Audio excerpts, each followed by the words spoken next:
Welcome to the show, everybody. Thank you so much for being with us. What is today? Wednesday. So happy Wednesday. We have on this program, we've been talking about, for weeks now, about flock cameras and what I believe is a rapidly expanding surveillance system being built all across this country. I'm not telling you anything groundbreaking. You know this. But now something interesting is happening, a great flock camera rebellion right here in the state of Arkansas. At least that's what I'm calling it. The pushback is growing. In just the last few weeks, 3 Arkansas cities have decided to suspend or discontinue their use of flock cameras. The town of Pea Ridge went first in July. Then Cabot, Arkansas, announced it was suspending its use of the cameras. And now Mayflower has joined them. Mayflower's interim police chief didn't mince words either. She called these cameras, quote, intrusive in nature, end quote, and said her department would not participate in tactics that compromise the liberties of law-abiding citizens. And that's really the heart of the debate, isn't it? Nobody is arguing that police shouldn't investigate criminals. Nobody is arguing that technology can't help solve crimes. The question is, how much surveillance of innocent Americans are we willing to accept in the name of catching the guilty? Because these cameras aren't only scanning the license plates of suspected criminals, they're scanning yours, scanning mine, they're scanning everybody's. And one Arkansas mayor has been particularly outspoken about that.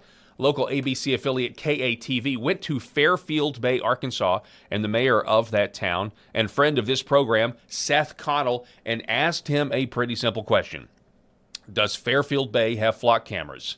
Seth's answer, quote, no, we wouldn't be stupid enough to do that, end quote. Pretty amazing. Our friend Seth Connell is standing up for the Fourth Amendment right here in Arkansas. And with that, the Paul Harrell program starts right now with special guest, the mayor of Fairfield Bay. Seth Connell joins us right now.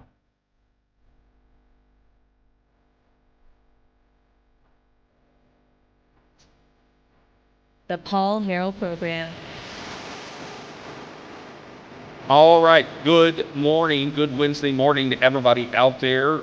This is the Paul Harrell program broadcasting live from the great state of Arkansas. I'm with my co-host, Rob Spencer. Rob, how you doing? Paul, it's an honor to be in studio, as always. Just really excited to talk about all this stuff. Flock cameras are a huge issue, and fret not, folks. We are also going to spend a considerable amount of time on the primaries last night that were taking a place across the United States here in several states, and some very, very interesting battles there in the Democrat Party, the DSA versus the establishment. Who will win? It's an epic showdown, and I'm here for it. I'm grabbing my popcorn. I'm here for it. I find myself rooting for these DSA candidates, Paul.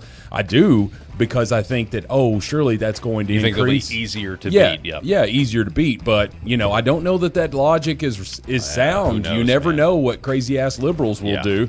And so we'll have to watch this. Looking forward to talking about all the topics of the day. We're glad to be with you. Glad to be with our LFA family as well. Not in seat number 3, but remotely, digitally, I guess, in seat number 3. We've got Seth Connell, the mayor of Fairfield Bay, with us. Let me pipe the audio in. There we go. Seth, how you doing, sir? Great to have you back on the show. Can't be better. How are you? I'm doing good. You look like you are on a nice stroll in the middle of Fairfield Bay, Arkansas, the Arkansas resort town. It's okay because, when you're mayor, you get to walk around with a selfie stick and just talk to yourself. It's an okay look, I guess. But there's some interesting news going on with flock cameras, and I'm happy I was able to make a splash. Okay, yeah, I was too. As a matter of fact, let's actually check this out, my friend. So here is the KATV story. I just want to play a little bit of this story up into a point, and then just, I don't know. I wish I could shake your hand because I really appreciate what you said. So can I give some context before you hit play? So I actually recorded a video several days ago. Going out against these AI surveillance cameras. I went out and said, hey, look, this is a violation of personal liberty. I'm against this. You can't say that you're actually, trying to fight crime and then you're pointing those cameras at me. And I put this video out there and it blew up. We had 30,000 people that watched that one video. And the next morning I was contacted by KATV and they said, Seth, would you be interested in doing a short interview? And I said, absolutely. And so I jumped on and I was able to talk with them, and that's what happened. So if you want to play that, I'd appreciate it. Yeah, your actual video. Yeah, let's start there. Here we go. Let me pipe this in real quick. Absolutely necessary. But I was driving down the dirt road a couple days ago, and I was a few counties away, and I'm in the middle of nowhere, driving down a dirt road, and I look over, and there's this AI surveillance camera scanning the license plate of my car in the middle of nowhere. And that's when I realized these AI surveillance cameras have gone too far. They're everywhere. If you drive down the road through Arkansas, through any major city, you're probably going to see them. They're the cameras that have the solar panels on top. Those cameras are scanning your license plate and tracking your movements. And they give law enforcement and state officials the ability to track your movements if they want to. And the entire pitch, the sales pitch they give about why they need these cameras is that they say it helps them stop bank robberies and terrorists. So they're going to spy on you and usually use taxpayer money to do it. It's crazy. I never would have believed that this is actually happening, but it is happening. And the good news is that people are now rightfully upset. Some people are even like taking saws and cutting them down. It's like the Boston Tea Party all over again. But the reason this is happening is because voters are rightfully concerned that a surveillance state isn't a good thing. And what's funny is that most of these cameras haven't really led to anything beneficial. It's like our leaders, and I'm doing this because they're not leaders, people in positions of power are pushing for this technology that doesn't even seem to really help us, while putting us in our place and forcing us to be watched as we go about our business. That's a complete violation of privacy. I'm completely against it. But the good news is that people are finally fighting back. You look at Cabot, Arkansas, they're finally taking their cameras down temporarily, and that's because there's been so many people that are taking stands against this. Good. I think that's a good thing. We need people that were willing to stand up to a surveillance state. I mean, it doesn't get any more surveillance state than a camera, and it's pointed at you. They haven't shown that this actually helps solve anything. And it's one of those sad situations where big cities don't need them because they have resources to find alternatives. And small cities really don't need them because they don't have enough crime to warrant having that either. And so that's why I'm coming out. I'm saying I'm completely against this stuff. I don't know why we see people pushing for it. I think it's either foolish. They either know what they're doing, in which case that's wrong, or they don't know what they're doing, in which case that's ignorant. So I'm Seth Connell. I would like to know your opinion. I actually have a poll below. I want to know, what do you think about AI surveillance cameras? Do you think they're a violation of your privacy? Let me know in the comments below. Very, very well done, my friend. My favorite mayor, Seth Connell. Yeah, really good stuff. Yeah, Seth, and you made a great point there too, that they're supposed to be doing. They're there for the betterment, right? So for better policing, and I think you could think through all of these scenarios like, well, if my daughter was kidnapped, I would be so thankful for flock cameras if we had a description of the vehicle, and because that the minutes count.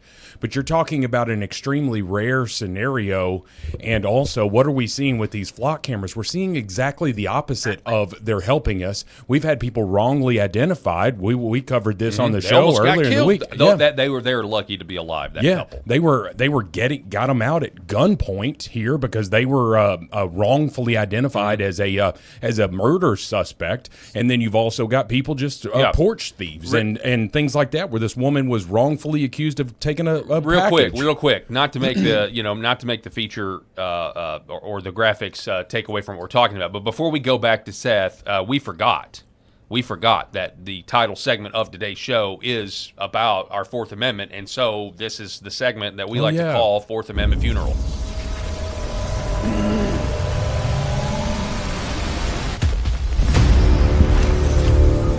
Yeah, so Fourth Amendment Funeral, that's exactly what we're witnessing right here. Seth, man, again, I want to get you to respond.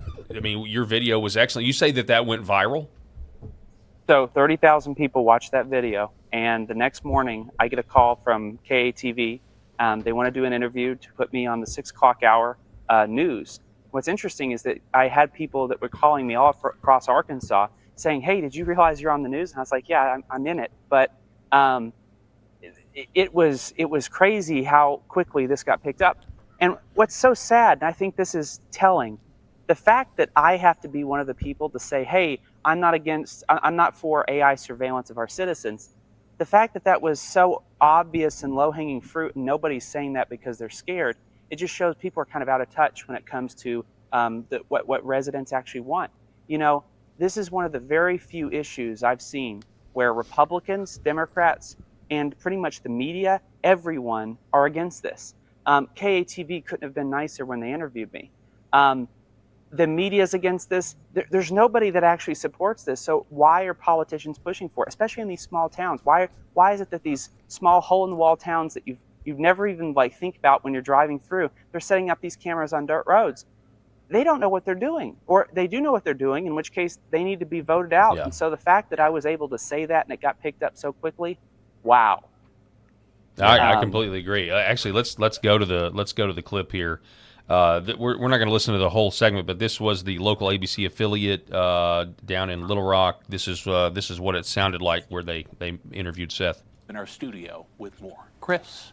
That's right, Chris. In almost as many weeks, 3 Arkansas cities have decided to suspend their contracts with the license plate reader company known as Flock Safety. This afternoon, I caught up with the mayor of Fairfield Bay, Seth Connell, who disagrees with cities promoting these cameras. Does Fairfield Bay have any Flock cameras? No, we wouldn't be stupid enough to do that. No cameras in Fairfield Bay. And now with this statement from Interim Police Chief Brittany That's Burke. great. I mean, that's it. I love how they that's the only thing they clipped up. They're like, you know what? He talked for a little bit, but it can pretty much be summed up into this. We wouldn't be that stupid, we wouldn't folks. be stupid enough to do that. Mic drop. I mean, I know they went back to you as well, and they talked to the other, cities that are doing this, but, just round of applause. There Seth. you go. Round of applause. Well, it's easy to be bold and brave when you realize you got pretty much everybody behind you. And I will even say I've had a lot of politicians countywide and statewide. I had a state senator reach out just saying thank you for doing this because it's the most popular issue of our time. I'm shocked. Again, I'm shocked at how quickly this has spread, but I'm happy that I was able to do it. When we think of efficiency, throughout history, efficiency has almost always been good. Efficient markets. The better you are at something, the more moral you are as a person.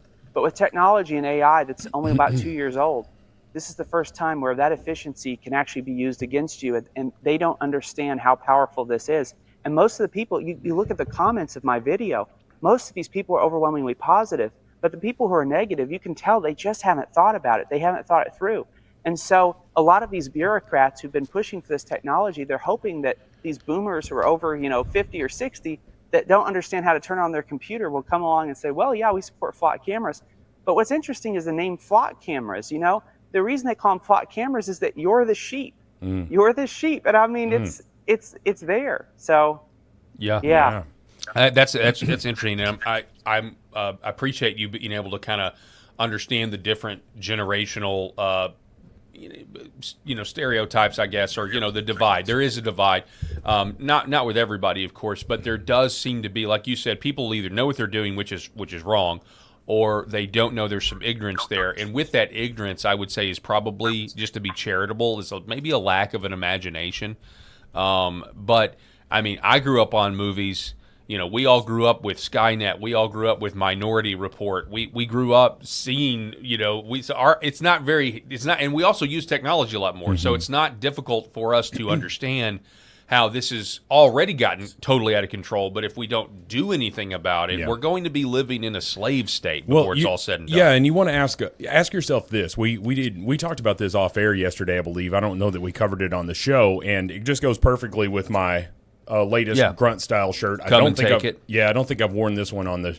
I'm a little bit obsessed. I'm about to get cut off from the, from the grunt style shirt. This man just told me before the show started that. Hey, this man just told me before your wife's probably not listening. He said, "I've got three or four more grunt style shirts are about to come in the mail, and but I'm I haven't told my wife yet, but." I'll probably just get to the mailbox before she does. I was like, sneak them in like there. A drug addict. I know. Like, some people have drugs. I've got grunt style shirts. But anyway, going off of my Second Amendment here. And we're talking about the trampling of rights. We've already seen it with the First Amendment and the free speech. Paul and I were talking about. We just covered something and we posted on TikTok, and it was shut down. Yeah. We had a video removed because we were talking about the news about the 82% miscarriage rates with the vaccine. TikTok, of course, gets rid of it, which is now anyway. It just blows our mind. Yes, and so that one, there goes your First Amendment. Second Amendment, they're putting these flock cameras, Seth. They are putting them in front of gun ranges. Yeah. Okay, who goes to a gun range? Listen to yourself. Who goes to a gun range? Law-abiding citizens who go safely to a gun range to fire their firearms and in a controlled environment. That's who's going to this, but you want to be able to track them because you want to know who's got the guns. Yeah, you want to know. You want to know who's got these ones that have the legal ability to have it. You want to know who has these. So boom, there goes the Second Amendment, and we're going to destroy the Fourth Amendment to get rid of your Second Amendment, folks. We've got to wake up. Mm-hmm. We've got to make sure that we don't allow these things just because of the convenience of a life here. You know, like, oh, this is convenient for our lives. Yeah. That we allow all of this stuff to completely trample our individual civil liberties. I completely agree. So, human trafficking. Okay, so the number one complaint that I received from people who actually supported these AI surveillance cameras, they said, well, this helps us track human traffickers and track down human traffickers.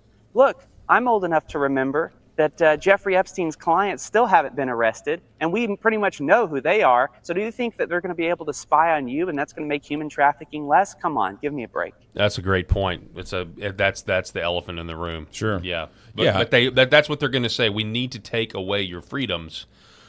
Because we can save kids, right? And I mean, and I'm obviously all for saving kids and all for stopping human trafficking, but I don't want you to take my rights away to do it. Well, that's insane. Right. I mean, it kind of comes out of this forced virtue signaling altruism. It's like this.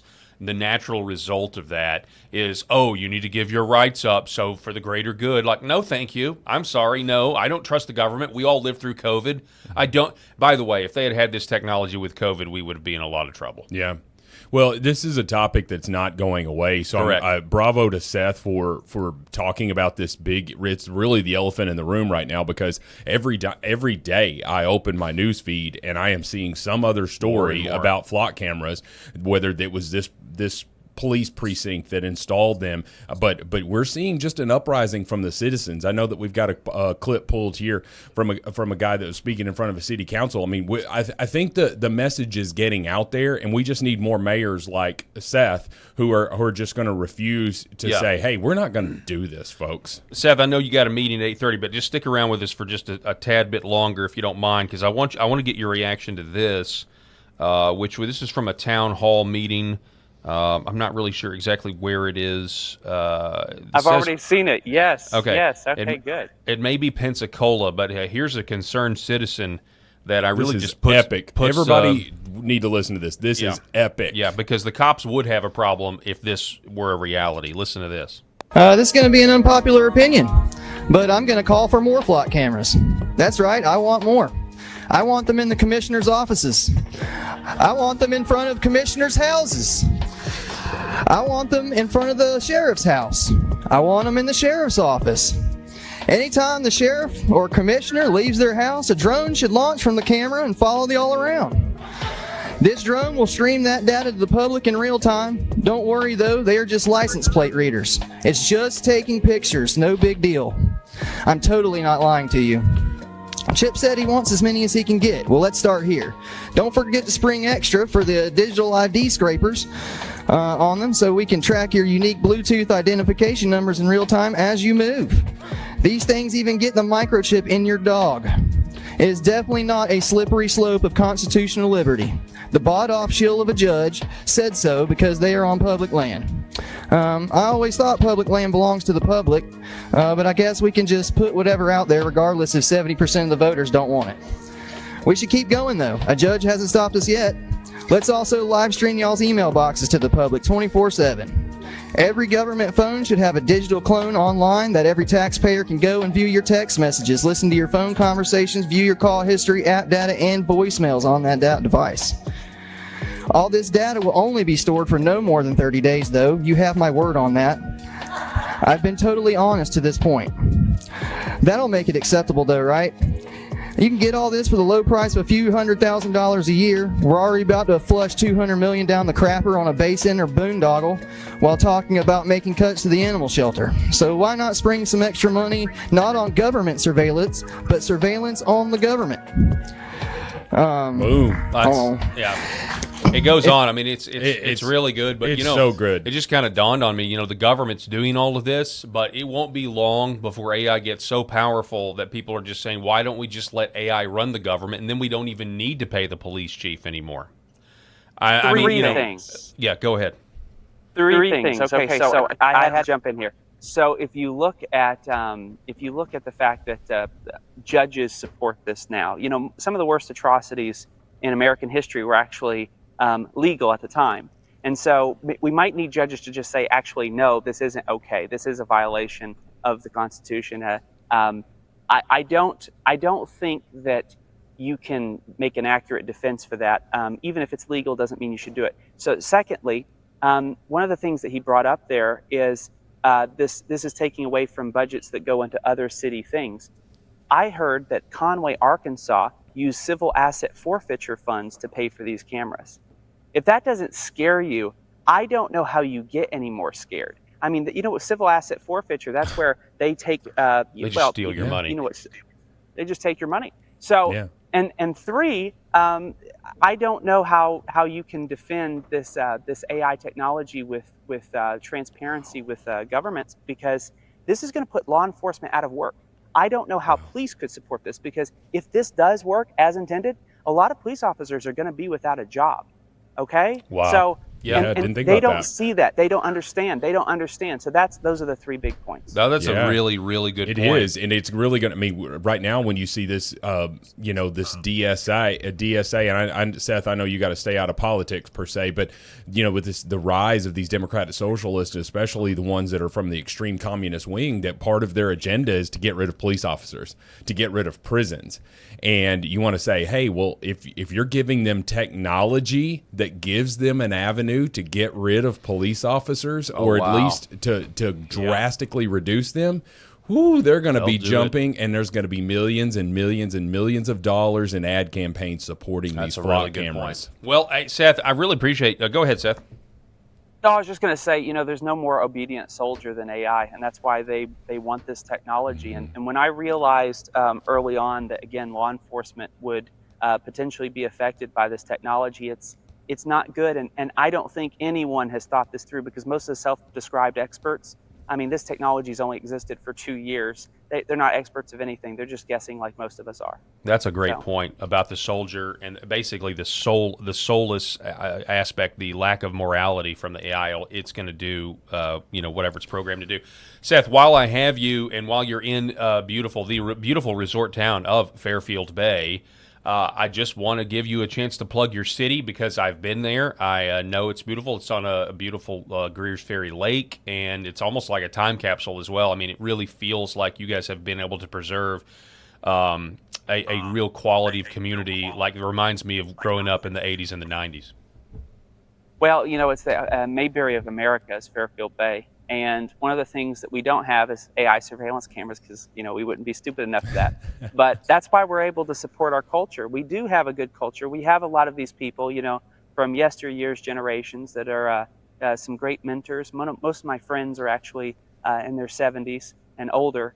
And I have a lot of great mentors who help me just really navigate life. And that's one of the pluses of living in a retirement community. But it's not just a retirement community. It's a place where there's ATVs, there's bowling alleys, golf courses, there's bowling alley. You really need to be in Fairfield Bay. If you haven't visited, I would encourage it. 100%, man. All right. I'm proud of you, Seth. You're my favorite mayor, and you got to be one of the youngest mayors in America. I just how old are you? Remind everybody how old you are.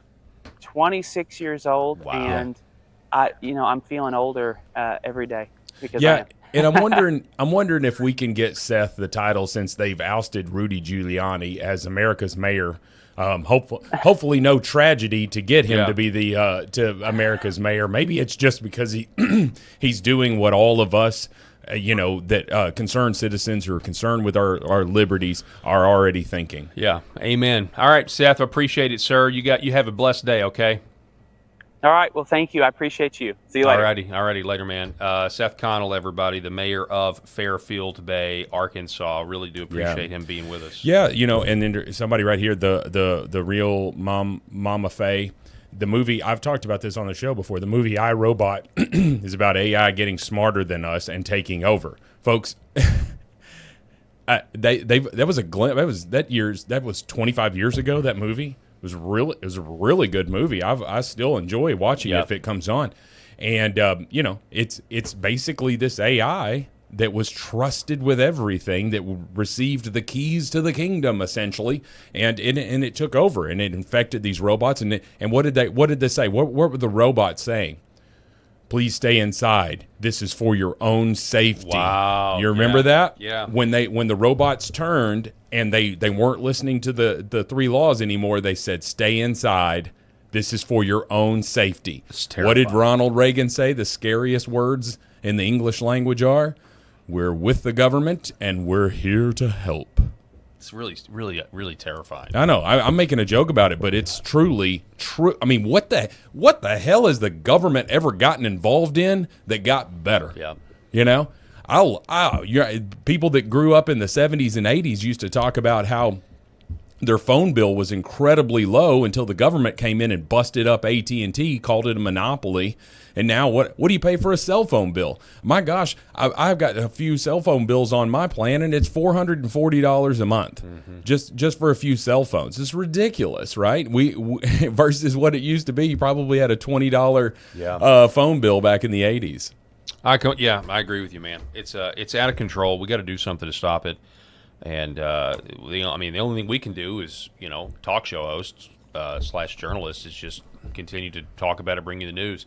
But it's people like Seth Connell who, he's a mayor, by the way, 26-year-old mayor who's in charge of a retirement community. I find that largely a retirement community. I find that amazing that they, he's 26 and he's the mayor of a retirement community. Yeah, that they would cool? put their faith in the younger generation, because he's running now unopposed, by the way. So they like him and they like what he's done for the community and the town. And again, no flock cameras, but it does take courage to go out there and stand up for an issue like this when there could be people that disagree. But I mean, this is about right and wrong. Like he said, this is an issue that's uniting the whole country. Anti-data centers, anti-flock cameras. This is an issue that's uniting the whole country, and I think it's what's going to spring up from this is a neo-Amish movement where people are saying, look, technology is good. We like light bulbs and we like certain things. But this stuff is becoming subversive, and it's to the point where it's ruining what it means to be human, and that's where this is all ultimately going. And in that, I think it could be a really good thing, where people realize that we are made in the image of God, and we have a soul, and these machines do not. And we need to use machines and technology. That's great, but those tools can also be used for evil, and it can be used to undermine who we are. Yeah. Yeah, and Wanda in our comments, she reminded me of a show. Do you remember that show, Person of Interest? Never saw it. Okay, so it was essentially, I mean, it's always these cop dramas and all of that stuff, but they were using flock cameras in that, and that's an older show. Really? Yeah, and so I don't remember the years. I'll have to look it up, but yeah, I mean, I think that media, with these movies, and I mean, hell, we saw it. What's the whole plot of the Terminator series? That these robots, these AI robots, take over, and so maybe Hollywood is good for something, and that's warning us about the impending doom. But whether we listen, well, they're telling us. I think there's some of them that are pretty sick and twisted and evil, and they think that if they tell us ahead of time, that's somehow us giving our consent. Yeah, absolving them of any sort of moral conundrums. 1984 is when the first Terminator came out. All right, so moving on to the primaries last night, Eric Daugherty says this: in a shock upset, socialist Francesca Hong just lost her Wisconsin Democrat primary for governor to David Crowley. Is it Crowley or Crowley? I don't know how he says his name. Mr. Crowley. It's probably Crowley. Probably Crowley. And he only won by 0.4 points. Absolutely insane. The Democrat Party is ridiculously divided, and the polls are underestimating voters in more rural parts of Wisconsin. Far-left voters may now become demoralized, believing this election was stolen, as late ballots dropped and flipped her behind Crowley. And that is exactly what happened. It was very, very strange. We've got some clips of that, but this is one of those races where, like you were saying earlier, you were kind of rooting for the more radical candidate because we assume that the more radical candidate is going to be easier to beat. And, you know, you never know if that's true, especially with rigged voting machines and rigged elections. We really, I honestly don't know. So we were busted. Hold up, we were busted out in the comments because we're not pronouncing names correctly. Sorry about that, man. What is there? What is? I don't know. Is it Crowley or Crowley?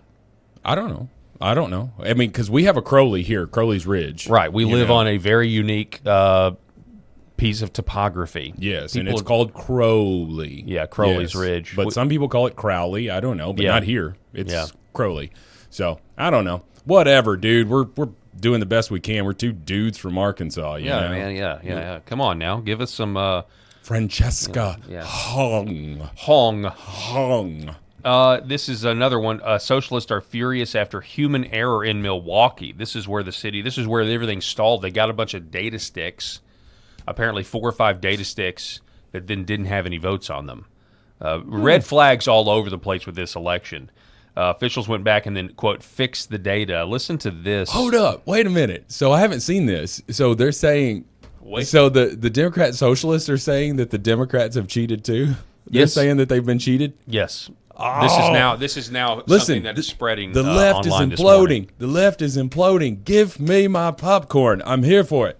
Listen. All right. Let's listen to this. It's just about a 1-minute clip here. What we uncovered was that 5 of the sticks had the audit log downloaded and not the results. It's a human error. These things can happen. So basically what we need to do is go back to the operations center and we're going to download out of those 5 machines the results and make sure that it's not the audit log. So we have the reports printed from the first download. We're going to reprint and start the process so that we can compare those results. We invite you to come join us. Milwaukee Police Department will come with us too. And so we'll re-download those results and then send them back here to be uploaded. 5 machines are at issue? Correct. Not the machines, the sticks. So the download process was the audit log was downloaded, not the results. Out of how many sticks? 9. And so you will only be reviewing those 5 sticks? Correct. But we can't know all of the results, and we can't see these 4 sticks worth of results that were done correctly. This was all going on last night as people were trying to figure out if they can call this thing or not. Listen, Linda, here's what I want. I want the Democratic Socialists of America to know. I am with them. I am with them. Voter fraud is happening. You should join our force and decide that the Save America Act is the only recourse.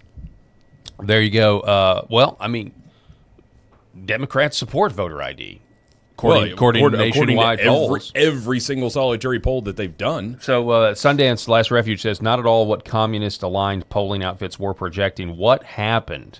Again, you know, Crowley there winning barely. I mean, look, you don't get much closer than that. And then just to kind of let you guys know, this was another post here. There will be a very long delay to the Milwaukee upload. 5 of the USB sticks were missing.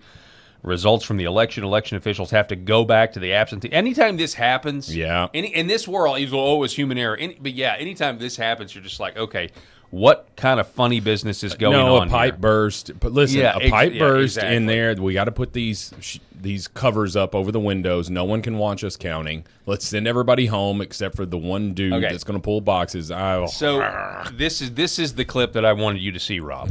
All right, so NBC News, they want to call this. They've been waiting around. It was late in the night, and they're trying to call this thing, and this is, I think Christopher Hale's right. This is an extremely awkward 3.5 minutes of live air in NBC News history where the guy is apparently apparently he's listening to his producer in his ear because they really don't know what to do. They don't understand why they can't call this election. And I want to say this. I know he's on MS Now, or he's on NBC. Yeah. Yeah. I like this Kornacki guy. He's kind of quirky and all of that stuff, but I mean, he'll deliver the bad news just the same as he's supposed to. Now, I haven't seen this. This is kind of cringeworthy. I just want you guys to watch this. This is nuts. They planned around this, but just dead air. Yeah.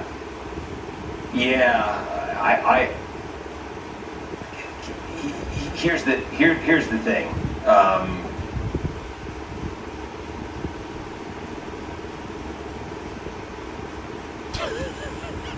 Yeah. It's almost a Hitchcock pull. Let's look at it this way. We're kind of indefinitely waiting for them to get their act together here and get the sticks and bring them back and go on. And we've got folks here who are working real late, and I don't think we want to, keep them here to,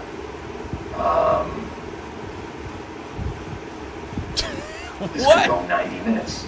It's 90 minutes of me saying, now, have you heard of any other athletes running for Congress? It's like I know we've come so far here. It's been 4 hours since polls closed. It's been an unbelievably interesting and intense. Dude, I can't take any more of this. It's so awkward. I know. And it really is coming down to this one giant, update in Milwaukee.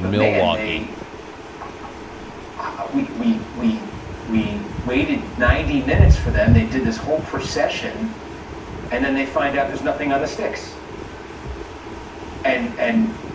So it's just my way of saying I'm just trying to say to the audience here, so I'm not abruptly ending on them, just why we're doing this, because the audience has been with us for 4-6 hours in some cases for this moment that didn't happen, and so folks, I think we are gonna wrap it here. Dude, for the reasons we're end it. I can't take it anymore. It goes on for another full minute. Oh over a minute of that.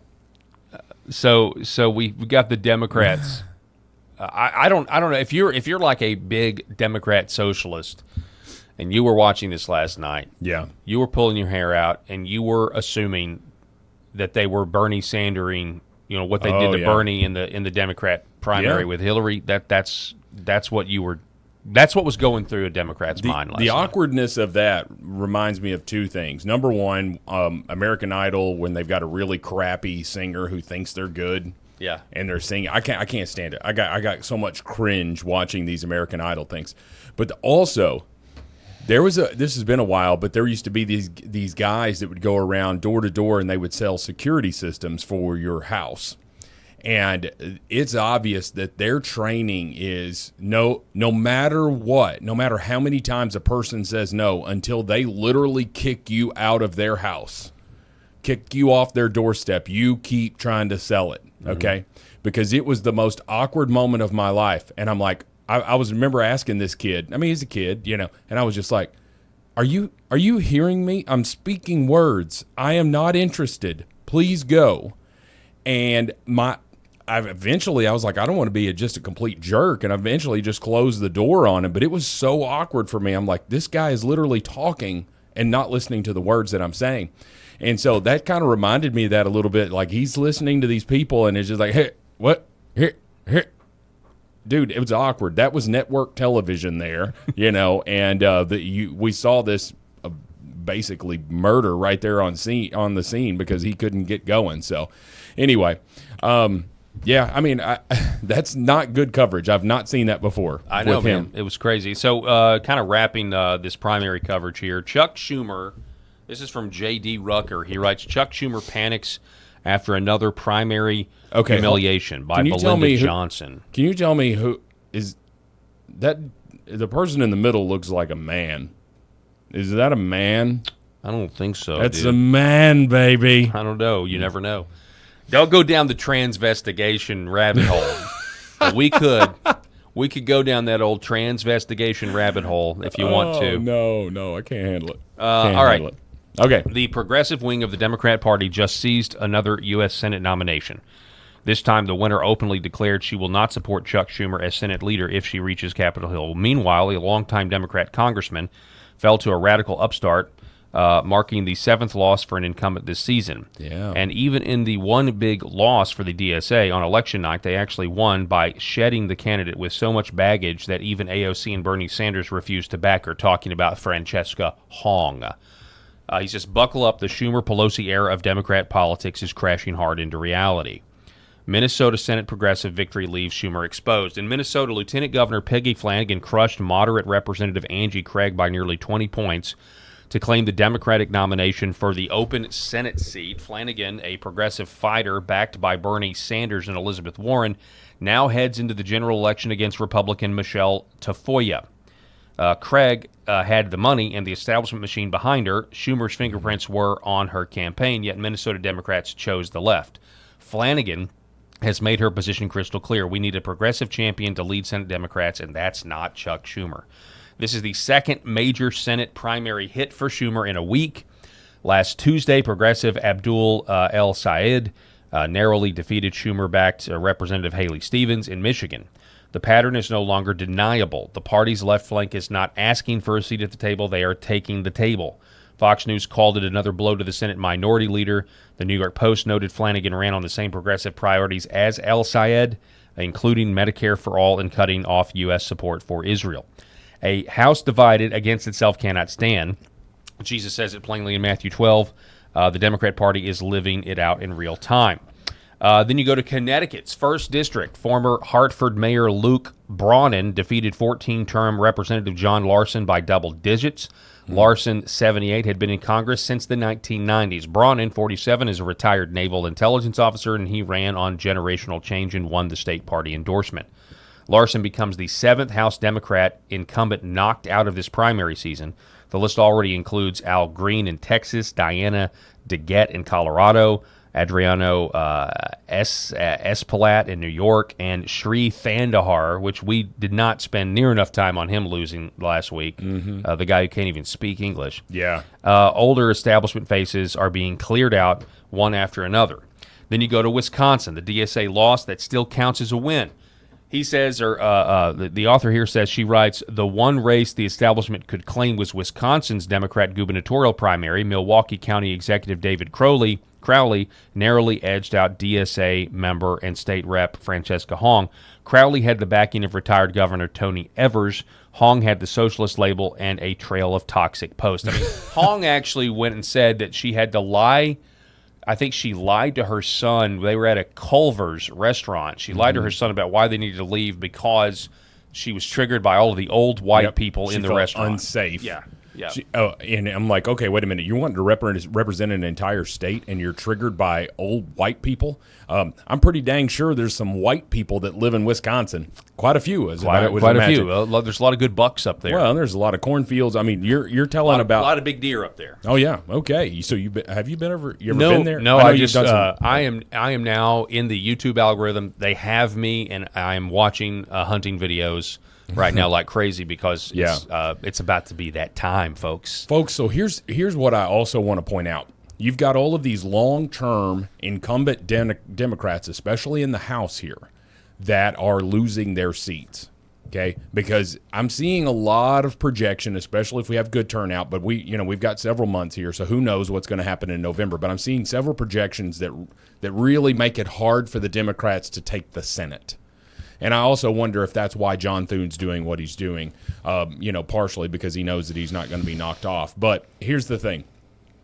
In the House, I don't know if Hakeem Jeffries is going to be reelected. In this case, it would be Speaker of the House if they won the majority in the House. And let's just say that they win the majority, and now Now you have all of these DSA candidates that are in there because they're winning in heavy blue districts. So they're guaranteed when they're winning these primaries, they've basically won the general, unless they go and just completely crap the bed. And so all of these people are about to be in Congress in just a matter of months. And if Hakeem Jeffries or some other person is the head, which would be the Speaker of the House, if they're in the majority, if they're the Speaker of the House, they completely set the agenda for the House, folks. We're talking about these DSA candidates that we're laughing at and all of that and rooting for because we feel like it may bring about the destruction of the Democratic Party. They're about to be in power, several of them. All of these, in my opinion, the ones that won these primaries and knocks off all of these incumbents, they're going to the House. Yeah. And if their party is in power, you want to talk about them being influential? Folks, we need to be prepared for this. We need to be prepared for this, and especially as we continue to get closer to these midterms, we're going to have to churn up.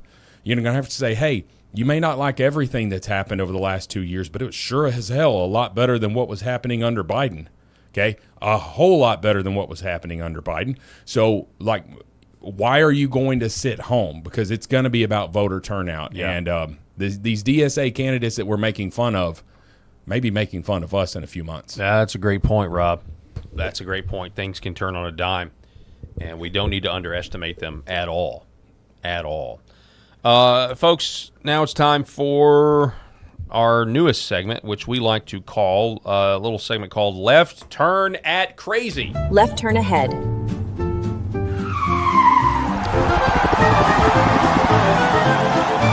Crazy. All right, so for this inaugural session called Left Turn and Crazy, we go to Alexandria Ocasio-Cortez. I love that graphic, by the way. I love these graphics that you've come up with. That was my favorite one, Left Turn I like and Crazy. That one, yeah. So Left Turn and Crazy. By the way, if you guys have anything you want to submit to be featured on any of our segments, go ahead and, you can always email paulharrellprogram@gmail.com. And you can, send us, hey, this would be a good Fourth Amendment funeral. This would be a good court gestures. This would be a good taxpayer barbecue. I mean, we're obviously gonna find them. But if you got something you want featured, if there's a leftist meltdown, a crazy leftist somewhere, send it and we'll put it in this segment. Left Turn to Crazy. Just an update here. Unless something changes, our 2-hour show on Monday after Sean goes over to Dan Bongino. We're going to be playing straight through on LFA. So right now, obviously, it's being split, and you're seeing our second hour later. But we're going to be playing straight through.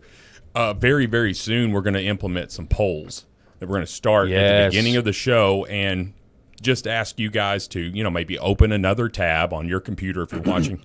Excuse me. On your computer, and just answer that poll question, and then we're going to go over the results later in the show. This is good. I'm glad you talked about this because we've got a website that's going to be coming out soon, and that's where the polls are going to be taking place. And so we're gonna love your feedback. We have a website right now, of course, but it's getting revamped. Yes, getting revamped. Yep. That's exactly right. Sorry. All right. Anyway, so here is this is the news. All right. So we were wondering, why in the world is Alexandria Ocasio-Cortez? Why is she injecting herself and and publicly, making videos of her freezing her eggs, and it's one thing to do it. It's one thing to do it. Hey, that's your prerogative. Yeah. But why are we? You don't have to post everything on the internet, folks. Very, very, very strange. So now that she's broken up with her longtime fiance, they have been engaged for 4 years. 4 years. Now, there were some reports that they had broken things off 18 months ago. I don't know if that's true because this is the first time hearing about it. And, of course, as you can see on your screen there, TMZ is just now reporting this. I believe that reporting came out yesterday. Split from long-term fiance before frozen egg plan. What a great headline from TMZ. TMZ's killing it in their DC unit is absolutely killing it. He says there's a reason Representative Alexandria Ocasio-Cortez isn't mentioning her fiancé Riley Roberts when she talks about freezing her eggs. TMZ has confirmed they broke up. AOC and Riley actually split roughly 2 years ago and called off their engagement, according to Puck's chief Washington correspondent Leanne Caldwell, who was first to report the couple's demise. Multiple sources on Capitol Hill tell TMZ it felt like ages since the pair were seen together. That's not hyperbole. Riley and AOC were last photographed at 2021's Met Gala. About a year later, in May 2022, the congressman confirmed she and Riley Roberts were engaged.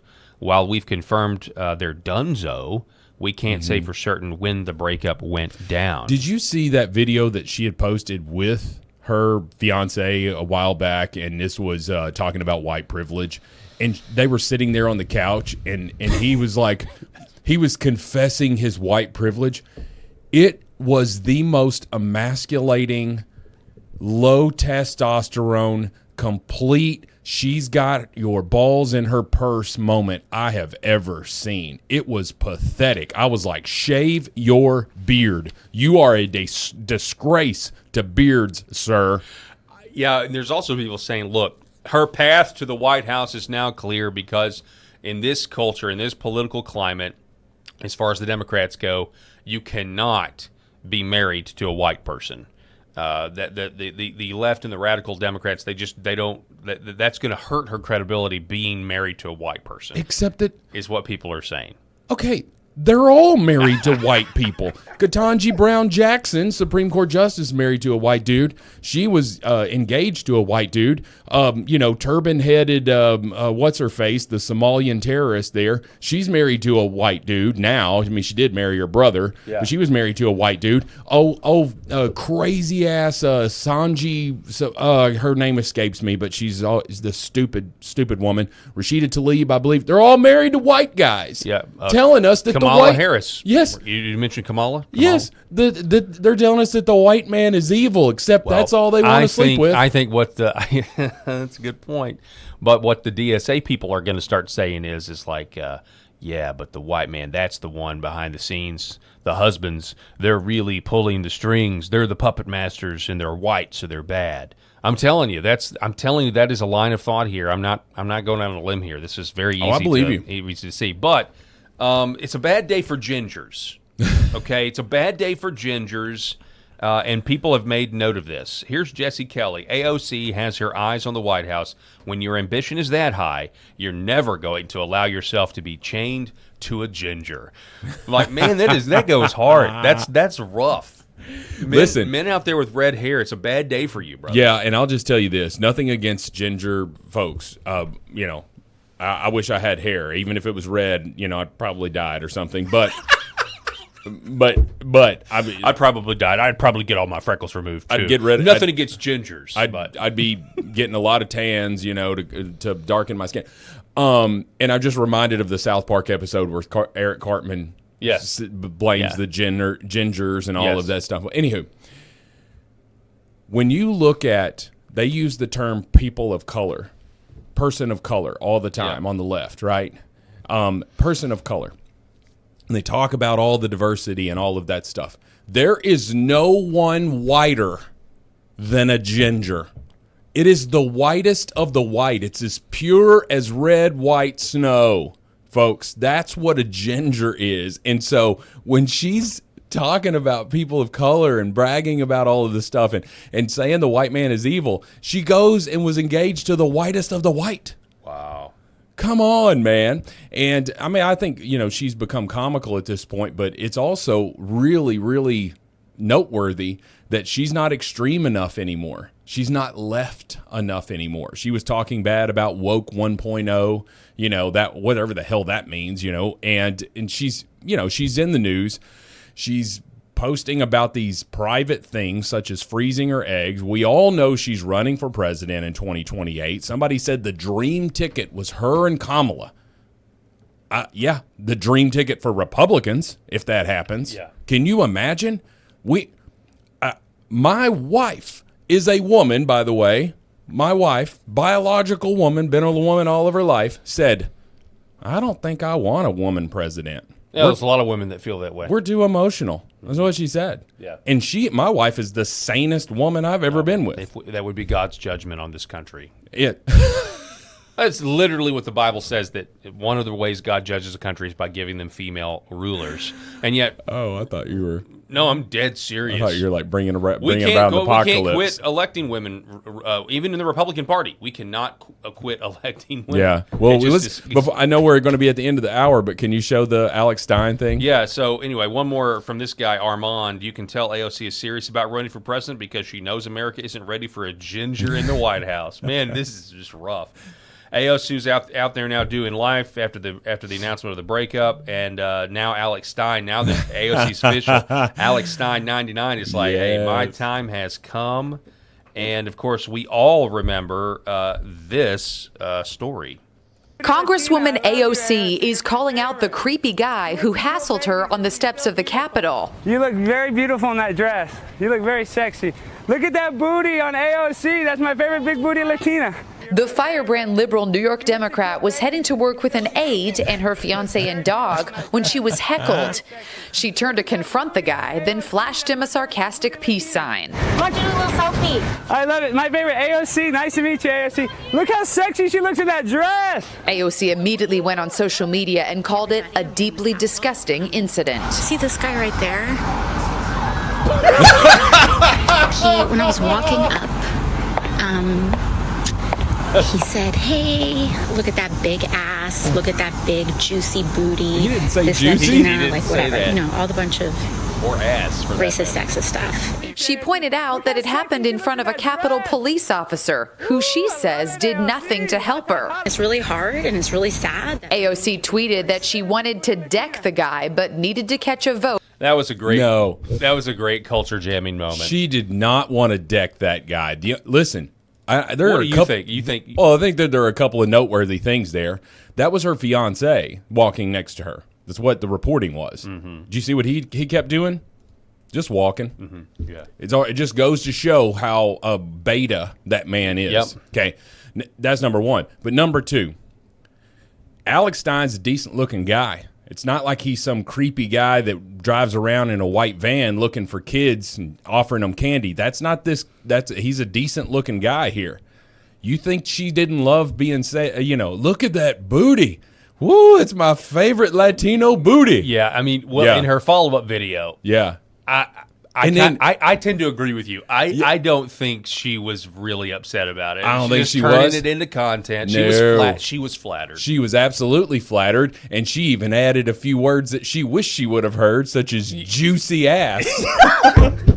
She added words that she wished she would have heard. I love that. That's fantastic. All right, we got to go, folks. I want to remind everybody that the Paul Harrell program is powered by the Healing Veterans Project. Go to healingveteransproject.us.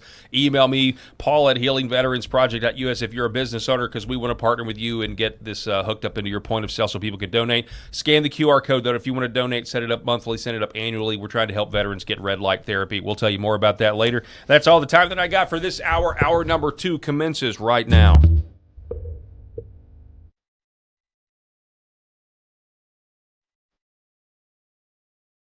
The Paul Harrell Program.